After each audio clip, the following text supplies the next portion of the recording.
제가 오늘 대림절 셋째 주일이다 라고 하는 것을 강조하는 이유는 지금 우리의 그 마음속에 그 기다림이 첫째 주일보다, 아니 둘째 주일보다 지금 이 셋째 주일에 점점 더 그 간절함이 커지고 있는가 하는 것을 오늘 우리 각자 스스로에게 한번 질문해 보자 하는 그런 의미도 있습니다. 우리가 누군가를 간절히 기다린다라고 하는 것은요, 먼저 내 마음속에 그 기다리는 대상이 가득해야, 그 대상에 대한 사랑이 충만해야 그 기다림이 더 간절해질 수가 있는 것이죠. 군대에 간 자식을 기다리는 그 부모의 마음이, 그 마음속에 자식에 대한 간절한 마음이 가득했을 때 그 기다림이 더 간절해지는 것이고요. 병원에 입원한 내 남편이 빨리 태어나기를 간절히 기다린다고 하면 그 남편에 대한 애틋한 마음, 긍휼한 마음이 내 속에 더 가득해야 그 태원을 기다리는 간절한 마음이 더 커질 수 있다, 그런 말이죠. 대림절 셋째 주일을 지나면서 정말 내 마음속에 그 우리 주님을 기다리는 그 마음이 정말 충만한가, 그것을 한번 스스로 점검해보자 하는 그런 말씀을 먼저 드립니다. 오늘 우리가 읽은 이 본문은 여러분들이 다 잘 알고 있는 본문입니다. 예수님께서 12살이 되었을 때 이제 이스라엘의 유월절 절기가 시작이 됐습니다. 유월절 절기가 시작이 되면 이스라엘 백성들은 그가 어느 곳에 있든지, 그 이스라엘의 어느 저 변방에 살고 있든지 아니면 외국에 나가 있든지 어느 곳에 거처를 두고 살든지 다 그 절기가 되면 예루살렘으로 그 성지 순례를 오게 되어 있습니다. 보통 그 유월절이 되면 지금 예수님 당시 이때에 예루살렘에는 한 200만 정도의 그 이스라엘 백성들이 모여든다고 그러죠. 그러니 예루살렘은 완전히 축제 분위기로 들떠 있을 그럴 때입니다. 이때 그 예수님의 가족들도 그 유월절을 지키기 위해서 예수님과 함께 이 예루살렘에 올라오게 되었다라고 하는 것입니다. 자, 그런데 문제가 생겼습니다. 예수님의 그 부모들이 이 유월절 축제를 다 지내고 이제 고향으로 다시 내려오는 길에 하루길을 지나서야 우리 아들이 지금 우리 같은 그 집단 속에 함께 있지 않다라고 하는 것을 알게 되었습니다. 쉽게 얘기하면 아이를 잃어버린 것이죠. 예수님을 잃어버렸다, 그런 말입니다. 12살밖에 되지 않은 어린아이였었기 때문에 그 부모의 안타까움이라고 하는 것은 이루 말할 수 없었을 것입니다. 이제 예수님의 부모들은 허둥대기 시작을 합니다. 이 사람 저 사람을 붙잡고 우리 예수를 보지 못했느냐고 묻습니다. 그런데 아무도 예수를 본 사람이 없는 겁니다. 그 부모들은 이렇게 사람들을 붙잡고 우리 아들 예수를 보지 못했느냐고 물으면서 단걸음에 예루살렘까지 다시 달려 올라갔습니다. 그리고 예수님의 부모들은 그 예루살렘 그 온 바닥을 다 뒤지고 다니다가 사흘 만에야 성전 안에서 그 성경학자들과 같이 앉아서 성경 말씀을 토론하고 있는 아기 예수를 발견하게 된 것입니다. 깜짝 놀란 그 어머니 마리아가 그 예수를 향해서 원망스러운 말을 던집니다. 아니, 너 어떻게 우리를 이렇게 놀라게 만들 수가 있느냐? 내가 지금 왜 여기에 지금 앉아 있느냐? 이렇게 물었을 때요, 예수님은 아주 어른스럽게 대답을 합니다. 제가 여기 있어야 될 것을 어머니는 알지 못했습니까? 왜 나를 찾으셨습니까? 내가 아버지 집에 있어야 할 줄을 알지 못했다는 말입니까? 이렇게 대답을 하는 것입니다. 오늘 우리가 읽은 본문의 내용들입니다. 오늘 이 시간에 우리는 이 말씀을 통해서 예수님을 잃어버린 그 부모님들의 상태와 예수님을 다시 찾은 것을 생각하면서 이제 한 해의 끝자락에 있는 우리 각자의 그 믿음을 한번 점검해 보려고 합니다. 그리고 우리가 그 성탄절을 기다리는 이 대림절 기간 동안에 내 마음속에는 그 기다림의 간절함이 어느 정도인가?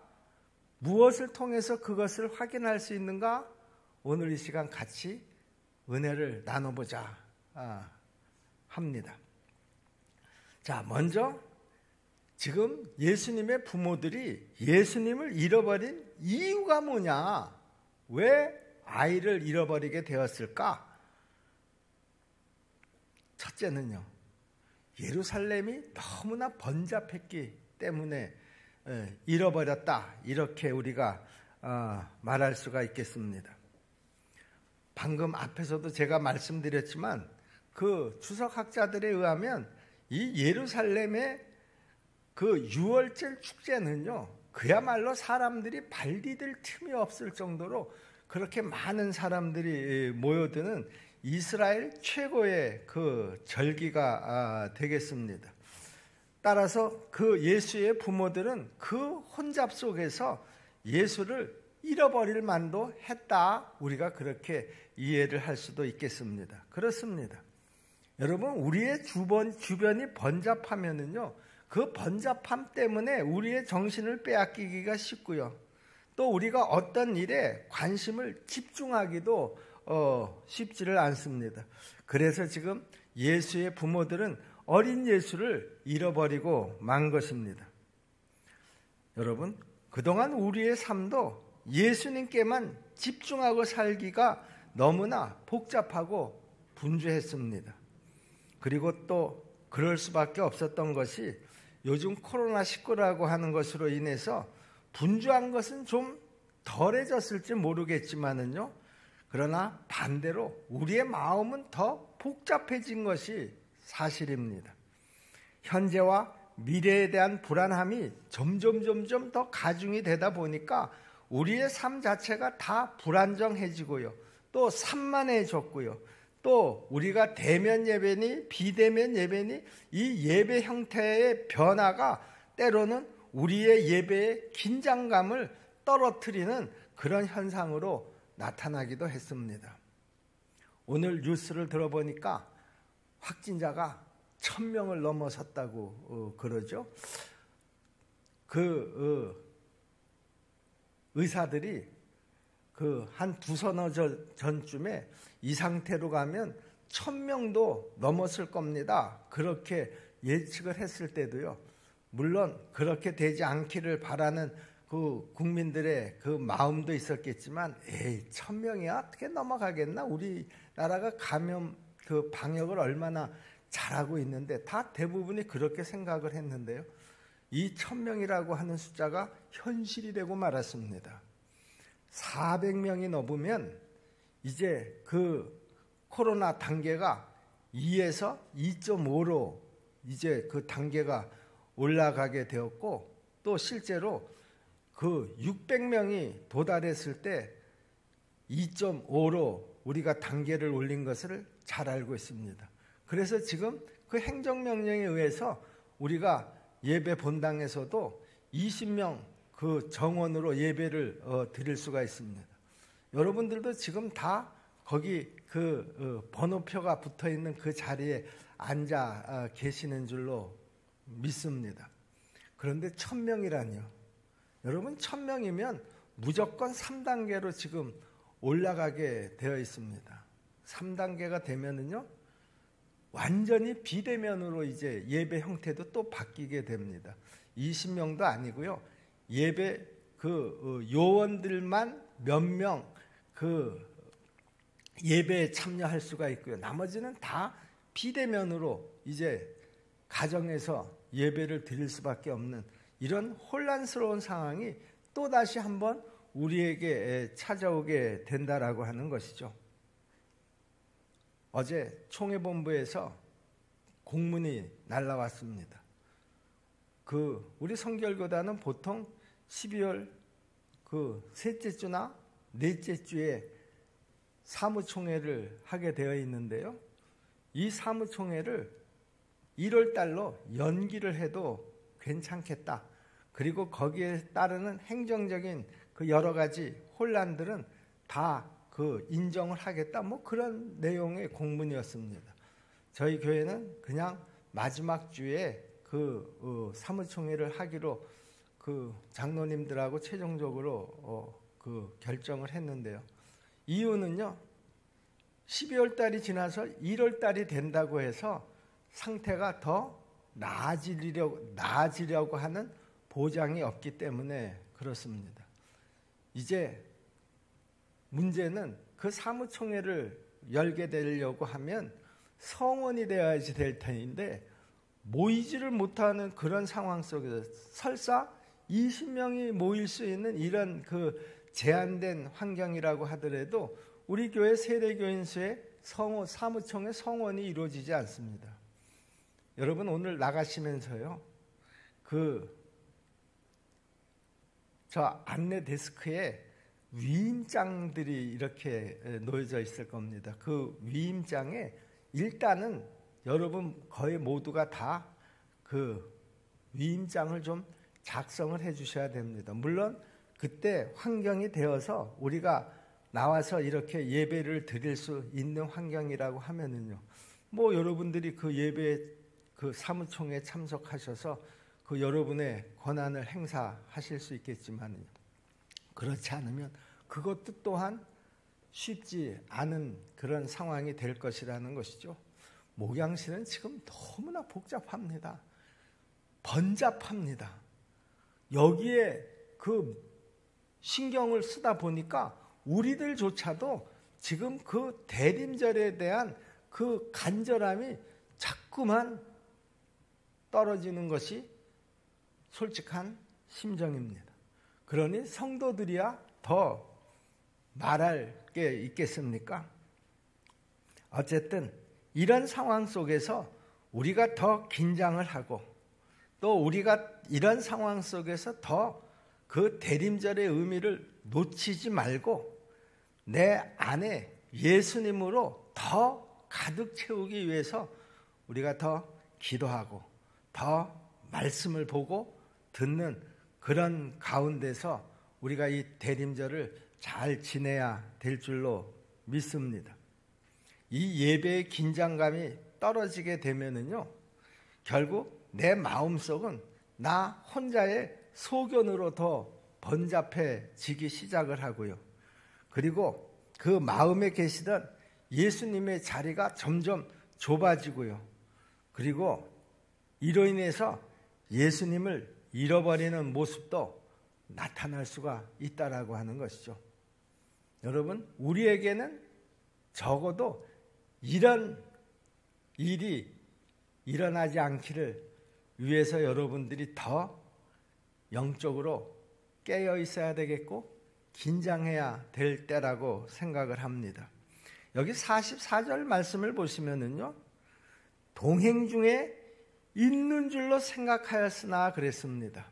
동행 중에 있는 줄로 생각을 했다. 누가? 아들 예수가 부모들 함께 지금 그룹을 지어서 가는 동행 중에 있을 것이라고 부모들이 생각을 했다, 그런 말이죠. 우리 십정동계 성도 여러분, 지금 마리아는 예수가 남편 요셉과 같이 가고 있으려니 그렇게 생각을 했을 것이고요. 또 요셉은 예수가 엄마 마리아와 지금 함께 있으려니 그렇게 생각을 했다라고 하는 것이죠. 그렇게 누군가의 곁에 있을 거라고 그렇게 믿었는데 예수님은 실제로 아무 곁에도 있지 않았다라고 하는 사실입니다. 그 부모들이 너무나 분주해서 결국 예수를 잃어버리게 된 것이라는 말이죠. 더 문제는요, 그 잃어버렸다라고 하는 자체도 처음에는 몰랐다라고 하는 거예요. 하루 동안은 아예 지금 우리가 우리 아이를 잃어버렸다라고 하는 것도 모르고 지금 하루길을 갔다라고 하는 것이죠. 그냥 있는 줄로 그렇게 믿었다, 그런 말입니다. 여러분, 오늘날 우리 성도들 가운데서도요, 이렇게 예수가 없는 그런 신자들이 얼마나 많은지 모릅니다. 예수님이 나와 동행하시지 않는 것 그 자체도 모르면서요, 나는 지금 예수님이 나와 동행하신다고 막연히 그냥 믿고 그렇게 교회를 왔다 갔다 하시는 분들이 없지 않아 있다라고 하는 것이죠. 내 아내가 열심히 교회 가서 기도하니까 내 아내와 그럭저럭 적당히 교회에 왔다 갔다 하면 나도 천국에 갈 수 있지 않을까? 그렇게 믿고 있다라고 하는 것이죠. 우리 어머니가 신앙생활을 열심히 하니까 나도 어머니를 따라서 이렇게 교회를 다니다 보면 나도 천국에 들어갈 수 있겠지, 이렇게 생각을 한다라고 하는 것이죠. 그렇습니다, 여러분. 바로 여기에 내 문제가 있고요, 또 너의 문제가 있고요, 우리 모두의 문제가 있는 줄로 믿습니다. 어떤 목사님께서 여행을 하던 중에 어느 마을에 들어갔는데 한 집에 교회 교패가 붙어 있는 것을 보고 너무나 반가워서 그 집의 문을 두드렸습니다. 마침 집을 지키고 있던 그 집의 며느리 새댁이 나왔습니다. 목사님께서 그 새댁에게 좀 엉뚱한 질문을 했습니다. 이 집에 예수님이 계십니까? 이 엉뚱한 질문을 받은 이 새댁이 얼마나 당황을 했겠습니까? 우리 집은요, 장로님 가정입니다. 우리 어머니는 권사님이시고요, 제 남편도 집사고 저도 교회 집사입니다. 여기 이 집에 예수님이 계십니까? 라고 질문을 했는데 이 새댁의 답변은 우리 아버님은 장로님이시고 우리 어머님은 권사님이시고 내 남편은 집사고 저도 교회 집사입니다. 이렇게 대답을 한 것이죠. 동문서답이었습니다. 그러자 목사님께서 다시 이렇게 묻습니다. 아니, 제가 지금 묻는 것은 교회의 직분을 묻는 것이 아니라 이 집에 예수님께서 계시느냐, 이것을 제가 물은 것입니다. 그렇게 말하고는 그냥 그 집을 돌아서고 떠나갔습니다. 우리 집에 정말 예수님이 계신가? 정말 내 생각 속에 예수님이 계시는가? 내 삶의 우선순위 속에 예수님이 계시는가? 내 소망 속에 정말 예수님이 계시는가? 이 새댁은 그 목사님의 그 질문 하나로 인해서 그 이후로 진지하게 자기 자신을 돌이켜볼 수 있는 기회를 가지게 되었다라고 하는 것입니다. 대림절 세 번째 주일을 지나고 있는 우리도 각자에게 한번 질문해 보시기를 바랍니다. 내 안에 예수님이 계시는가? 제가 여러분들에게 여러분 안에 예수님이 계시는가? 이렇게 질문을 했을 때, 아니 저는 이 교회 장로라니까요, 저는 이 교회 권사라니까요, 저 안수 집사입니다, 이런 답변을 하고 있는 그런 성도가 우리 교회는 한 사람도 없기를 바랍니다. 정말 내 안에 예수님이 계시는가? 대림절 셋째 주일을 지나는 이 시점에 정말 내가 주님을 기다리는 그 마음이 간절해서 내 안에 예수님의 생각으로 가득 채워져 가고 있는가? 이것을 한번 확인해 보시라 그런 말이죠. 여러분, 지금 내가 걸어가고 있는 내 삶의 발자국마다 우리 예수님께서 나와 동행하고 계시는가? 내가 화가 나고 또 때로는 외롭고 또 때로는 힘들어할 때마다 예수님께서 지금 나와 함께 해주시고 계시느냐? 그런 말이죠. 지금 내가 예수님과 함께 기도하고 내가 예수님과 함께 헌신하면서 정말 예수님과 동행하는 그런 삶을 살고 있느냐? 이것을 스스로 확인해 보자 그런 말입니다. 마리아와 요셉은 자기 아들 예수가 우리 일행 중에 어디엔가 있겠지? 뒤따라오고 있겠지? 아니 어쩌면 저 앞서가고 있는지도 모를 거야. 이렇게 생각을 했지만은요, 그렇게 생각을 하다 보니까 결국에는 잃어버리고 말았다라고 하는 것이죠.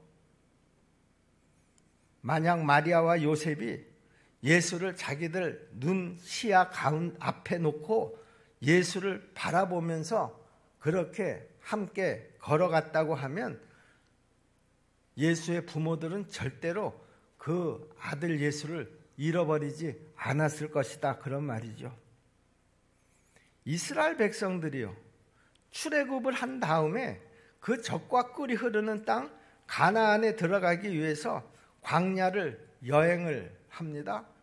그런데 그들의 그 광야를 행군하는 그 행군도를 보시면은요, 하나님의 임재를 상징하는 법궤를 언제나 앞장 세우도록 그렇게 되어 있습니다. 그리고 그 행군이 멈췄을 때는 그 백성들 가장 중심에 법궤를 갖다 놓았다라고 하는 것이죠. 행군할 때는 맨 앞에, 그리고 멈추면 그 백성들 제일 가운데 그렇게 법궤를 위치해 놓았다라고 하는 것입니다. 다시 말하면 언제나 이스라엘 백성들의 삶의 중심에는 하나님을 모시고 살았다 그런 말이죠. 여러분, 이것을 우리는 신앙생활이다 그렇게 얘기합니다. 우리의 신앙생활도 이래야 합니다. 내가 움직이고 행동할 때는 언제나 주님을 앞세우고 우리가 어떤 일을 해야 될 줄로 믿습니다.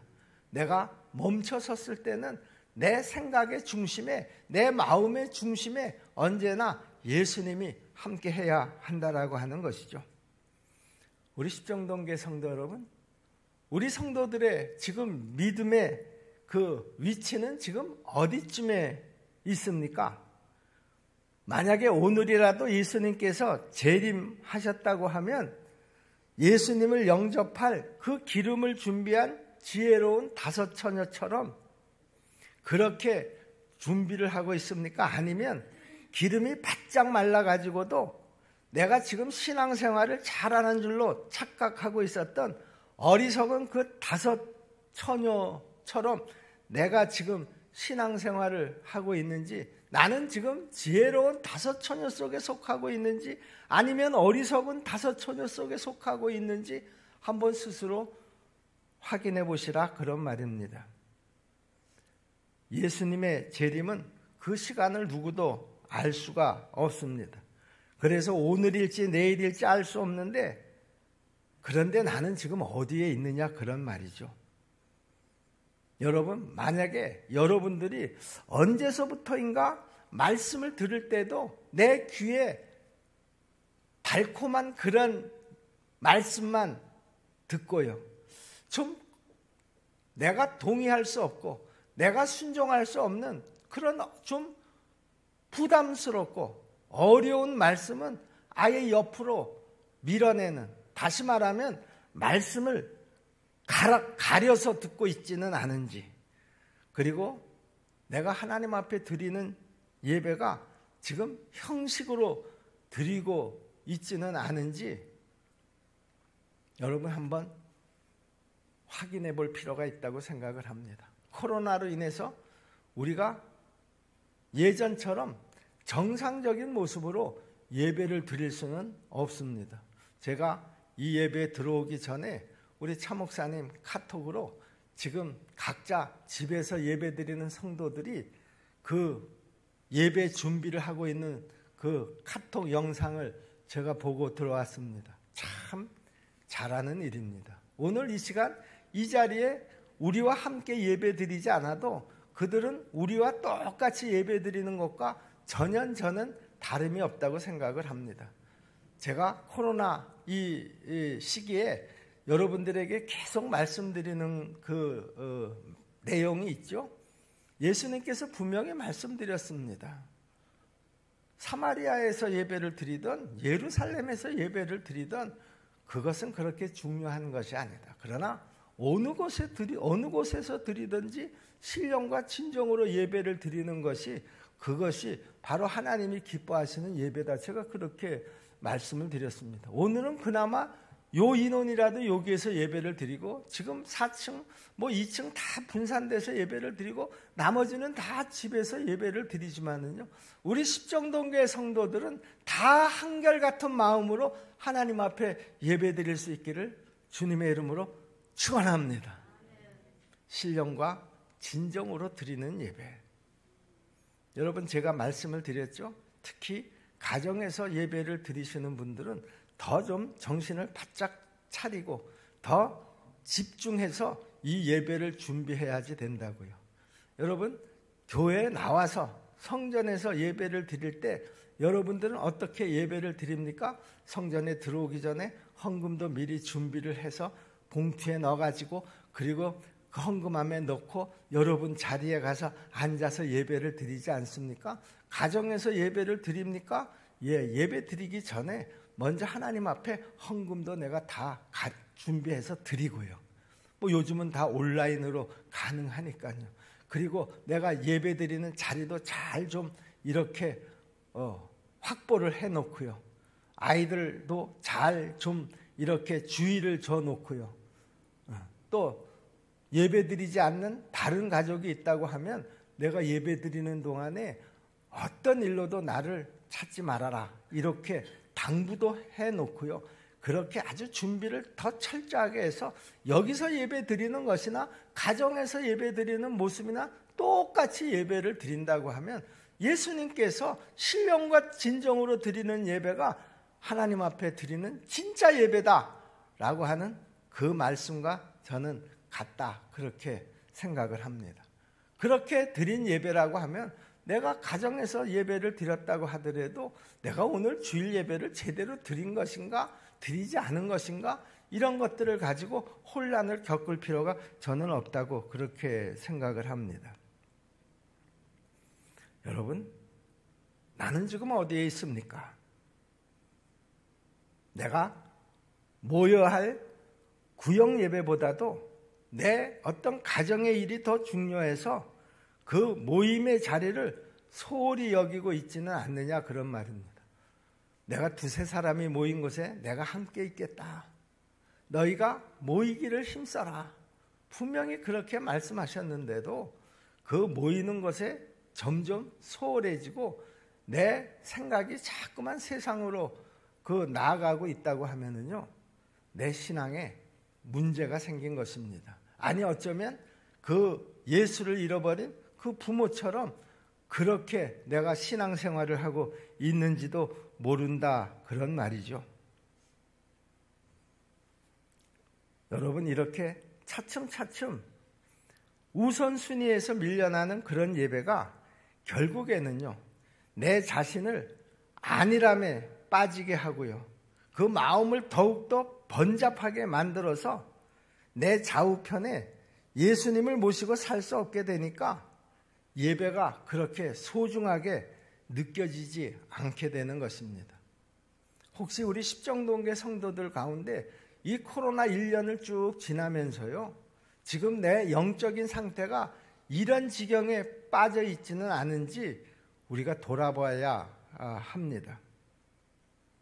그렇게 해서 그 영적 예민함을 우리가 잃어버리게 되면은요 우리의 신앙생활이 예수님과 동행하는 줄로 그렇게 아는 것이지 실제로는 예수님을 잃어버리고 신앙생활을 하는 것일 수도 있다, 그런 말입니다. 그러니까 결국에는 예배가 시들해지는 것입니다. 예배의 감격도 점점 사라지는 것입니다. 여러분, 이런 상황은요, 결단코 남의 탓이 아니라 내 탓이라는 것을 알아야 합니다. 코로나19 때문에 이렇게 된 것이 아니라 나의 영적인 긴장감이 느슨해졌기 때문에 결국은 내 신앙의 현주소가 이렇게 돼버리고 말았다라고 하는 것을 우리가 인정해야 합니다. 내 영적인 상태가 이렇게 느슨해진 것은요, 말씀이 없어서도 아니고 어떤 지도나 가르침이 없어서도 아니라는 것이죠. 내 눈이 교만해져서, 내 귀가 교만해져서 말씀이 본질로 다가오지 않고요, 믿음이 사람의 말로만 들려서라는 것을 우리가 알아야 한다라고 하는 것입니다. 한 번, 두 번 모든 예배에 신령과 진정성이 빠지게 되면은요, 우리의 영성은 금방 가라앉게 된다라고 하는 것을 우리가 알아야 합니다. 여러분, 바로 요런 때만을 기다려온 사단이요, 역사를 하기 시작을 해서 말씀도 그렇고요, 순종도 그렇고요, 내 안에 감사도 그렇고요, 다 그 사단이 빼앗아 가버리고 맙니다. 왜냐하면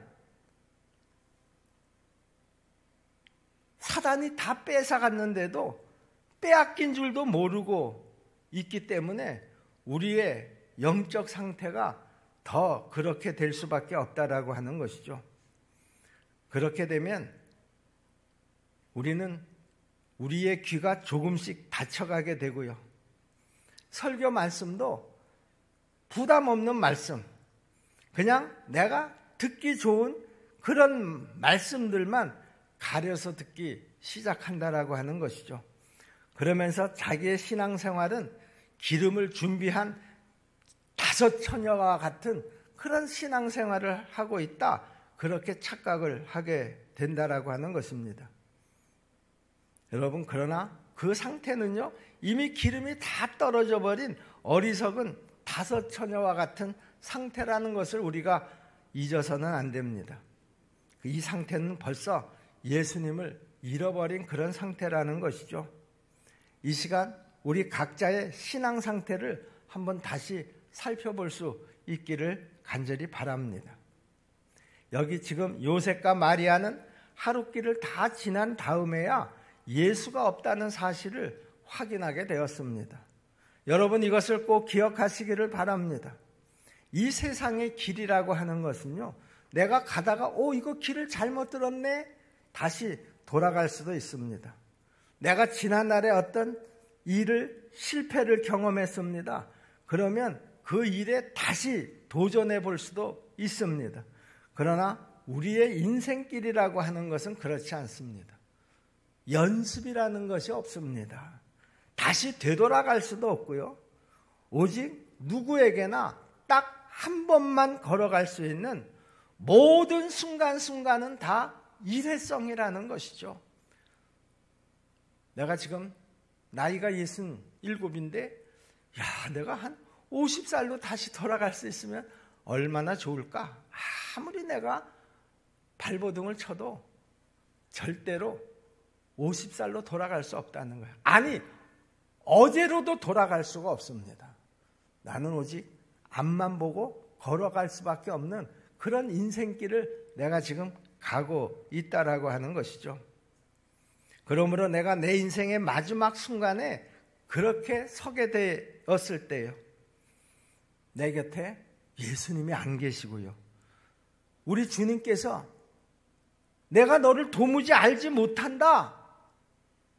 여러분, 우리가 이런 말을 듣게 된다고 하면은요, 그 인생이야말로 정말 불행한 인생이 되고 마는 것입니다.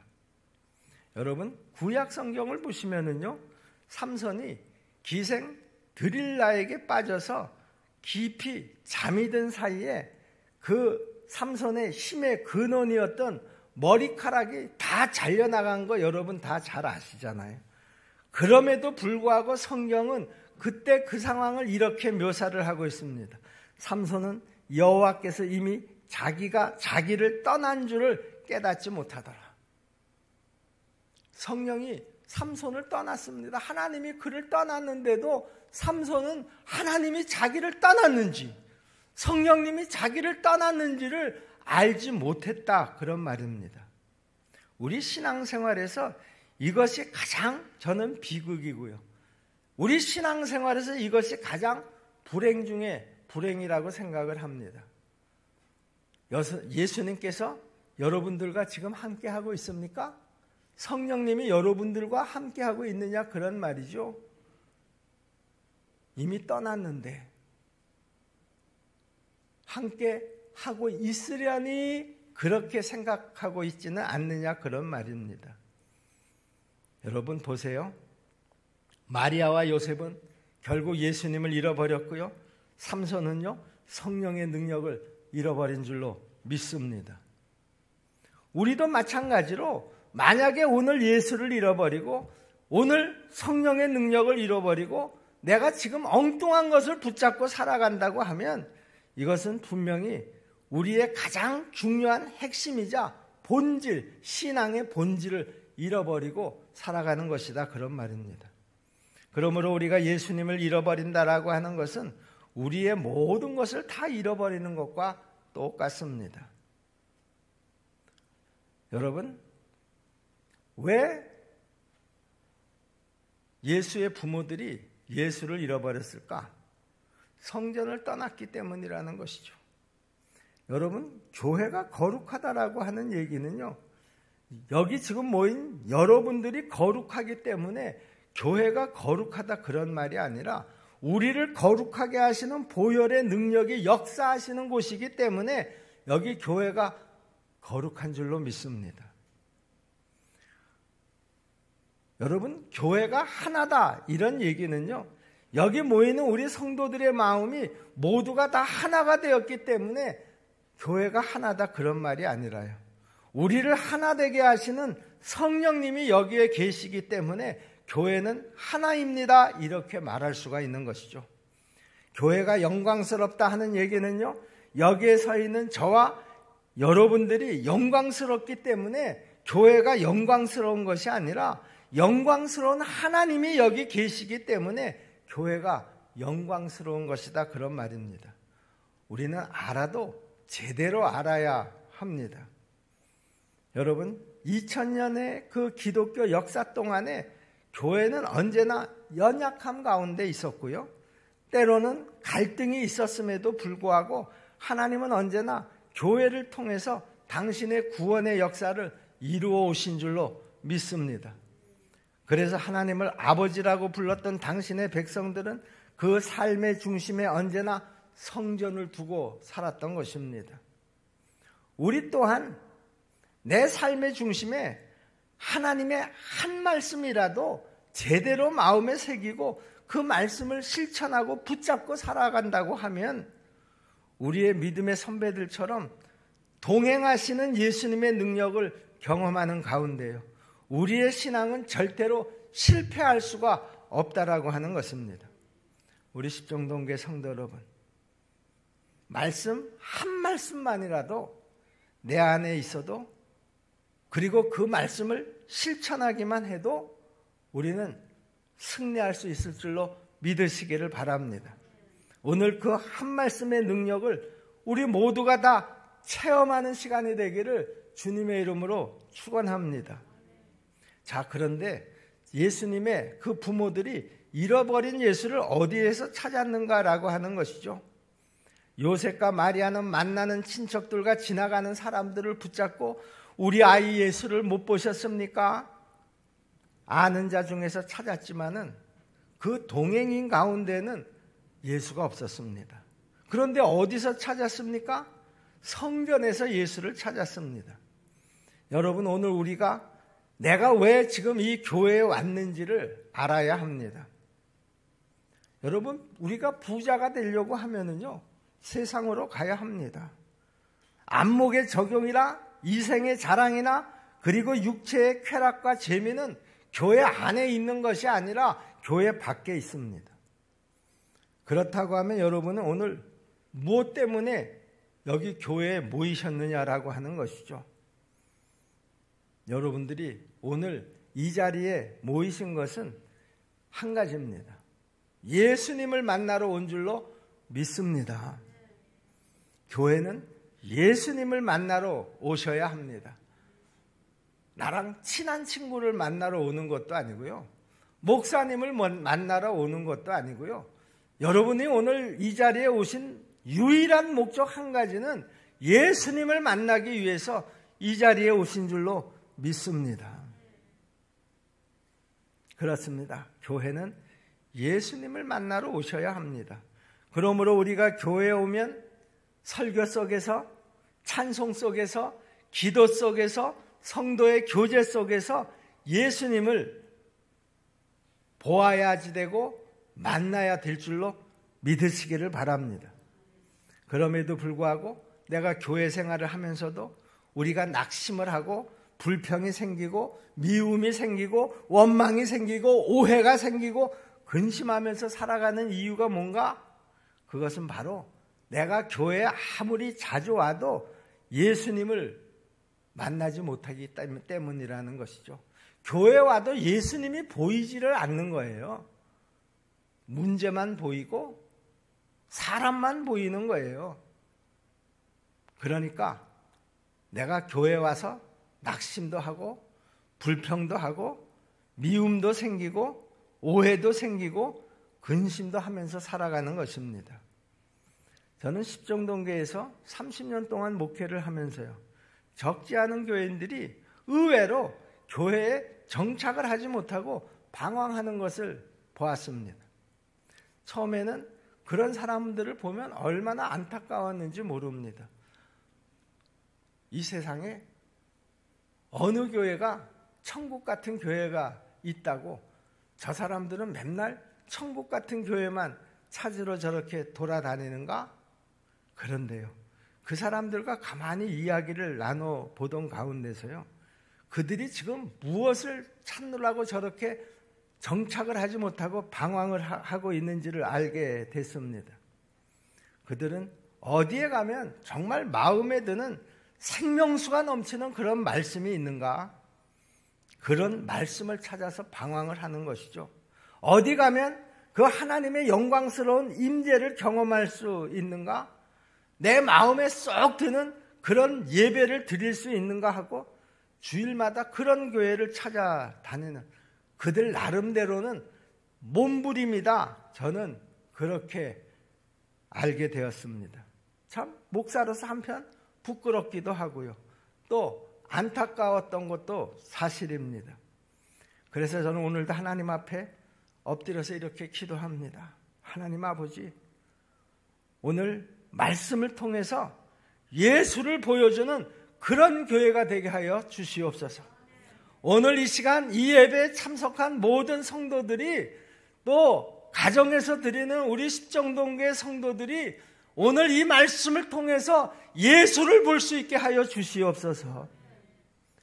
우리 교회 예배를 통해서 찾아오는 성도들마다 상처난 심령들마다 갈증난 심령들마다 방황하는 심령들마다 예수를 만나게 하여 주시옵시고 예수로 충만해서 돌아가는 그런 교회가 되게 하여 주시옵소서. 하나님, 우리 교회에 좋은 말씀을 주시고 우리 교회에 좋은 예배를 허락하여 주시옵소서. 여러분, 우리 교회 그 지하로 들어오는 그 문 위에 이런 그 LED 글이 계속해서 반복돼서 나옵니다. 인생의 방황은 하나님을 만나면 끝이 나고 신앙의 방황은 좋은 교회를 만나면 끝이 납니다. 여러분 그 글 보신 적 있으시죠? 말씀을 맺겠습니다. 단순하게 살아라 그런 책이 있습니다. 그 책의 내용을 보면은요, 물밀듯이 밀려오는 정보 홍수 시대에 우리가 인생을 행복하게 살아가기 위해서는 무엇보다도 핵심 가치에 집중을 하면서 살아야지 된다. 그런 말이 나옵니다. 일도 마음도 번잡하면은요, 정작 중요한 예수님을 잃어버릴 수밖에 없다라고 하는 것이죠. 번잡하다라고 하는 말이 무슨 말입니까? 내 마음의 중심이 복잡하다, 그런 말입니다. 우리 십정동교의 성도 여러분, 아무리 환경이 번잡하게 변한다고 하더라도요, 여러분 할 수만 있으면 그런 것들을 하나하나 말씀으로 좀 잘 정리하고요, 우리 십정동교의 성도들이 좀 더 단순해지기를 간절히 바랍니다. 내가 아니라 우리가 예수님께만 집중하고 우리의 마음을 말씀으로 잘 정리 정돈을 하자, 그런 말입니다. 여러분, 우리 십정동교회는 예수님께서 계시는 교회인 줄로 믿습니다. 그리고 우리 십정동교회는 예수님의 가치와 비전이 분명한 교회인 줄로 믿습니다. 우리 십정동교회 영구 목표가 뭐죠? 십정동교회는 예수님을 닮는 교인과 예수님을 닮도록 돕는 교인이 많아지기를 기도하는 교회입니다. 우리 십정동교회 다니다가 보면 정말 그 십정동교회 이런 가치를 붙잡고 우리가 기도하다가 보면 나도 모르는 사이에 그 큰 바위 얼굴의 이야기처럼 우리의 삶이 조금씩이라도 예수를 닮는 그런 모습으로 변해가게 될 줄로 믿습니다. 그러면 올해 우리 십정동교회 1년 목표처럼 세상에 빛을 비추는 그런 성도들이 다 되게 될 줄로 믿으시기를 바랍니다. 우리 십정동교회 성도 여러분, 이 코로나19로 우리 마음이 번잡해져도요, 우리 모두는 이 한 해의 끝에 서서 다시 한번 우리 마음의 중심에 확실하게 예수님을 모시고요, 한 발짝 더 나아가서 예수님을 잃고 길을 잃고 허둥대는 우리 주변 사람들에게 끊임없이 복음을 전할 수 있기를 바랍니다. 하나님이 당신을 사랑하십니다. 하나님 앞으로 나오셔야 합니다. 우리가 이렇게 복음을 전하면서 그들도 천국을 붙잡고 소망이 없는 이 세상에서 한 번뿐인 이 직선의 삶을 실패 없이 살아갈 수 있도록 우리가 그들을 도와주자, 그런 말입니다. 그 대상이 내 남편일 수도 있고 내 자녀들일 수도 있고 내 이웃들일 수도 있습니다. 이렇게 우리 십정동교회 성도 모두가 천국을 붙잡고 소망 중에 행복한 삶을 살아갈 수 있도록 예수님의 제자의 삶, 증인의 삶을 살아가는 우리 십정동교회 모든 성도들이 다 되시기를 주님의 이름으로 축원합니다. 이 대림절 셋째 주일을 우리가 지나면서 이런 마음이 우리 안에 가득해지기를 간절히 바랍니다. 그리고 주님을 기다리는 마음이 점점 더 새록새록 되어지고 간절해지기를 주님의 이름으로 다시 한번 축원합니다. 기도하겠습니다. 은혜로우신 아버지 하나님, 감사합니다. 오늘 이 시간 우리의 마음을 하나님께로 향하게 하시고 우리가 하나님 앞에 예배드리는 그 자리를 우리 하나님께서 거룩하게 하시고 우리의 모든 예배를 하나님께서 다 받으신 줄로 믿습니다. 은혜로우신 아버지 하나님, 이제 대림절 셋째 주일을 지나면서 넷째 주일을 준비하는 그런 자리에 우리가 서 있습니다. 우리의 마음에 예수님으로 날마다 충만하게 도와 주시옵소서. 그 충만함으로 기다리는 마음이 더 간절해지게 도와 주시옵소서. 은혜로우신 아버지 하나님, 우리 십정동교회가 하나님 앞에 드리는 이 모든 예배를 우리 하나님 기쁘게 받아 주시옵시고 이 예배가 우리 성도들 모두에게 은혜로운 예배가 되게 도와 주시옵소서. 이 예배를 통해서 우리 십정동교회 모든 성도들이 예수 그리스도를 바라보고 만나고 돌아갈 수 있는 그런 예배가 되게 도와 주시옵소서. 예수님의 이름으로 감사하며 믿고 기도하옵나이다.